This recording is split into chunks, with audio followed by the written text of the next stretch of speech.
প্রিয় বন্ধুরা, দেখুন তো কার কার এখানে এরকম নীল পাট নিয়ে সবার বাড়িতে বাড়িতে যায়। তো আমাদের এখানে চৈত্র মাস পড়ার সঙ্গে সঙ্গে এরকম এক মাস ভরেই সবার বাড়িতে বাড়িতে নীল পাট নিয়ে যায়। তো আমাদের এখানে কি করেছে, এবার এক সপ্তাহ আগ থেকেই ঘোরা হচ্ছে, মানে চড়ক পূজা হবে, চড়ক পূজার এক সপ্তাহ আগে থেকেই ঘুরছে।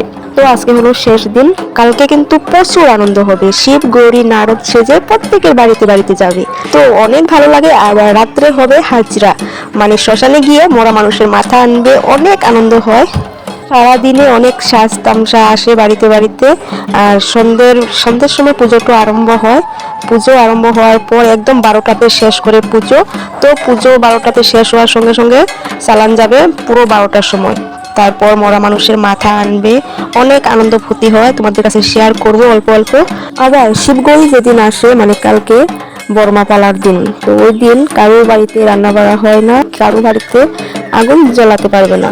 তো তার জন্য এখানে নিয়ম আছে, আমাদের এখানে পান্তা ভাত খেতে হয়, মানে আগের দিন রান্না করে রাখবে, ওগুলো জল দিয়ে রাখবে, তারপর সারাদিন ওগুলো খাবে পান্তা ভাত।